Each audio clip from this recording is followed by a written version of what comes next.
दोस्तों, आप सब कैसे हैं? आशा करती हूँ कल की भगवान आप सबको कुशल मंगल रखे होंगे। इस YouTube चैनल पे आप सभी को पुनः स्वागत है। आज मैं चर्चा करने जा रही हूँ काल का महात्म्य तथा हेमंत ऋतुचर्या के बारे में। हर ऋतु के शुरू से पहले ऋतुचर्या का ज्ञान देने के लिए मैं जो निर्णय ली थी वो मैं सही समय पे नहीं कर पाई, इसीलिए मैं क्षमा चाहती हूँ। कुछ कार्यव्यस्तता तथा कुछ कारण के वश ये विलंबता मेरी हुई है। तो आज विचार करने जा रहे हैं काल का महात्म्य।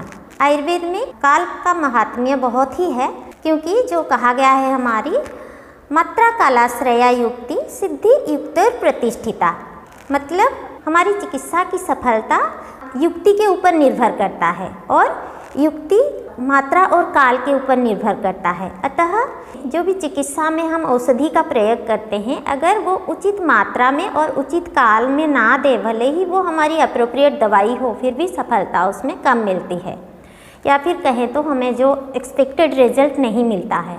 हाँ, यहाँ और एक चीज़ बता दूँ कि हम औषधि कहने से सिर्फ दवाई को नहीं समझे।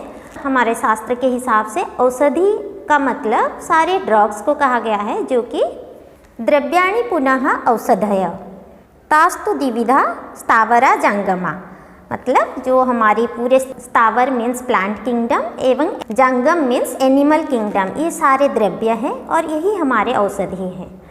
क्योंकि आहार भी हम जानते हैं, आहार हमारा महावैषज्य है। तो ये जो हम औषधि रूप में या आहार के रूप में जो प्रयोग करते हैं, उसको उचित मात्रा और काल में प्रयोग की आवश्यकता है। हम जानते हैं साधारण ऋतु के हिसाब से हमारी 6 ऋतु विभाजन है: ग्रीष्म, वर्षा, शरद, हेमंत, शिशिर, वसंत। पर आयुर्वेद में चिकित्सा पॉइंट ऑफ व्यू चरक संहिता एवं सुश्रुत संहिता दोनों में ही यहाँ शिशिर को ना लेकर प्रावृट लिया गया है, जो कि प्री मानसून सीजन है, बारिश से पहले वाला मौसम होता है प्रावृट। तो वहाँ ना काउंट करके शिशिर ऋतु को 6 ऋतुएँ होती है। पर जब सुश्रुत संहिता उत्तर तंत्र 64 में जब स्वस्थ वृत्त अध्याय में जो ऋतुचर्या का वर्णन आया है, उसमें शिशिर ऋतु को भी वर्णन किया गया है। और चरक संहिता में भी वही है, शिशिर और हेमंत में जो ऋतुचर्या है, जो नियम है, वो दोनों समान है। हमें अगर 7 ऋतुओं को लेनी है तो यहाँ संशय आ जाता है कि हम हेमंत को कौन से मंथ को लें और शिशिर को कौन से मंथ को लें।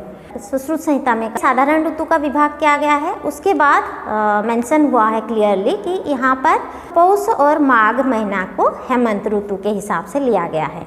तो फिर ये पौष और माघ में से हम अगर शिशिर को इंक्लूड करते हैं तो उसमें से कैसे डिवाइड करें, ये एक विचारणीय विषय है। मैं अपना विचार यहाँ पर रखने की प्रयास की हूँ। बाकी विद्वानों से मेरा अनुरोध है इसके बारे में अपनी विचार भी कमेंट बॉक्स में अवश्य दें। जो हेमंत की महीना हमारी शुरू हो जाती है मिड ऑफ दिसंबर से लगभग मिड ऑफ फरवरी तक, क्योंकि कुछ हमारे जो नॉर्थ इंडियन जो कैलेंडर और साउथ इंडियन कैलेंडर के हिसाब से थोड़ा सा डिफरेंस है।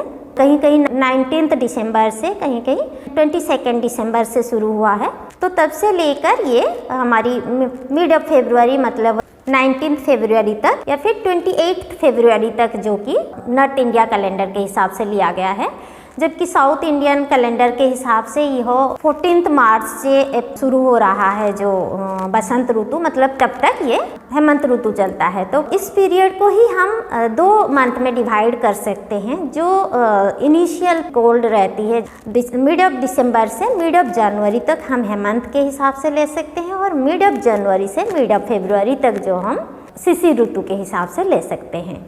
और जो काल की अभी थोड़ा सा काल में विकृति हो गई है, हम जानते हैं जो स्वाभाविक होनी चाहिए उसमें थोड़ा सा आगे पीछे हो गई है।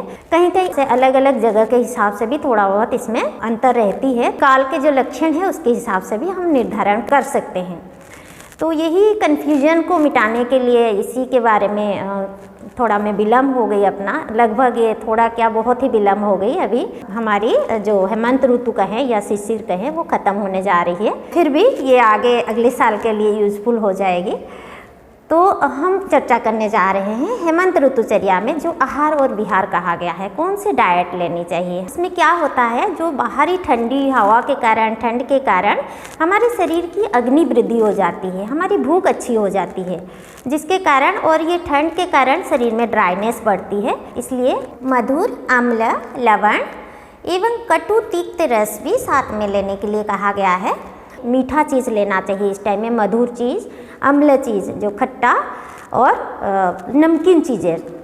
तो उसके साथ जैसे अग्नि बढ़ा है तो फिर गुरु आहार भी चाहिए। अग्नि के हिसाब से हमारा डाइट लेना ज़रूरी होता है, क्योंकि अग्नि के हिसाब से डाइट नहीं देंगे, उसको ईंधन नहीं देंगे तो फिर वो हमारी शरीर के धातु को, रस धातु को जला देगा, जिसमें और भी शरीर में ड्राइनेस आ जाएंगे। तो ज़्यादातर जैसे मिल्क आइटम होती है, मिल्क प्रोडक्ट भी लेनी चाहिए ज़्यादा। और इस शरीर में बढ़ती है शरीर के रूखा मतलब जो बात वृद्धि के कारण, उसको कंपेंसेट करने के लिए स्निग्ध चीज़ें ज़्यादा लेना चाहिए, मतलब घी। तो घी, तेल, चर्बी जात की चीज़ें इस टाइम में ज़्यादातर लेनी चाहिए ताकि हमारी बात ज़्यादा प्रकोप ना हो पाए। इच्छु विकार मतलब चीनी गुड़ से मिलाकर, मिल्क आइटम मिलाकर, जो भी हैवी डाइट और अच्छा डाइट, गुरु आहार कह सकते हैं, स्निग्ध आहार कह सकते हैं, ऐसा हमें लेना चाहिए। हम जानते हैं हमारी त्यौहार भी ज़्यादातर ऐसे ही फिट किया गया है ताकि हमारे शरीर में वो चीज़ें जाए। तो ये ठंड में हम स्वाभाविक रूप से 2 तिल की लड्डू वगैरह, जो अच्छे से हलवा, पूड़ी, मालपुए, ऐसे चीज़ें हमें खाने का विधान है, हम यूजुअली खाते हैं और खाना भी चाहिए। तभी हमारे अग्नि उचित मेंटेन रहेगा और शरीर में धातुएं मेंटेन रहेंगी। कटु मतलब मसालेदार चीज़ें और तिक्त रस मतलब कड़वे चीज़ें, ये भी बीच में लेना चाहिए ताकि हमारी दोष बैलेंस स्थिति में रहे। दही खाने का विधान है, मैं पहले भी अपने वीडियो में दही लेने का विचार पहले भी कर चुकी हूँ, तो इस टाइम में दही भी हम अच्छे से ले सकते हैं। तो ये हो गया हमारी आहार और विहार, इसको हमें फॉलो करनी चाहिए। इस टाइम में आंवला होती है, हम जानते हैं वो एक बहुत अच्छा चीज़ है, तो आंवले का मुरब्बा या आंवले का कोई भी प्रोडक्ट वो अच्छा होता है, इस टाइम में खाना चाहिए। इस तरह इस ऋतुचर्या को फॉलो करके हम ऋतुजनित विकार से अपने शरीर को बचा सकते हैं। समय अगर एनालाइज करूँ तो जो हेमंत ऋतु में पहला मंथ में हम मधुर, अम्ल, लवण चीज़ को ज़्यादा लेंगे। कटु तिक्त को धीरे धीरे हम कटु तिक्त को जैसे लास्ट वाले पार्ट में मतलब शिशिर ऋतु में हमें थोड़ा बहुत लेना चालू कर देना पड़ेगा, क्योंकि आगे चल के बसंत ऋतु शुरू हो जाएगा। जैसे ही ठंडी कम हो जाती है, जो कफ नेचुरली हमारी संचय होती है ठंडी के मौसम में, और वो बसंत ऋतु में कफ जो है प्रकोप हो जाती है और कफ जनित विकार होते हैं। तो इसीलिए लास्ट की ओर हमें अपने आहार में कटु रस और तिक्त रस को भी इन्वॉल्व कर लेनी चाहिए ताकि हमारी दोष जो कफ ज़्यादा विकृत ना हो पाए। जो नॉनवेज लेते हैं वो मछली वगैरह भी इस टाइम में ले सकते हैं। मद्यपान के लिए ये समय, ठंडी का समय अच्छा होता है। अगर दवाई के तौर पे चूज करें तो आसव, अरिष्ट, विशिष्ट दवाई को भी हम यहाँ प्रेफरेंस दे सकते हैं इस मौसम में। और विहार में कहा गया इस टाइम में जैसे ठंडी रहती है तो हमें गर्म गृह में वास करनी है, गर्म कपड़े, भारी कपड़े पहननी है, ठंडी एक्सपोजर से बचना है, गर्म पानी पीना है, नहाने के लिए भी गर्म पानी का इस्तेमाल करना है। ये हमारी विहार है। और हमारी बल भी अच्छा रहता है। भार भी भारी लेते हैं तो एक्सरसाइज भी अच्छे से करनी चाहिए और दिन में नहीं सोना चाहिए। तो ये हम अगर फॉलो करते हैं तो हमारी अग्नि सम स्थिति में रहेगी और शरीर की उचित बल भी बना रहेगा और हम स्वस्थ रहेंगे। जय आयुर्वेद।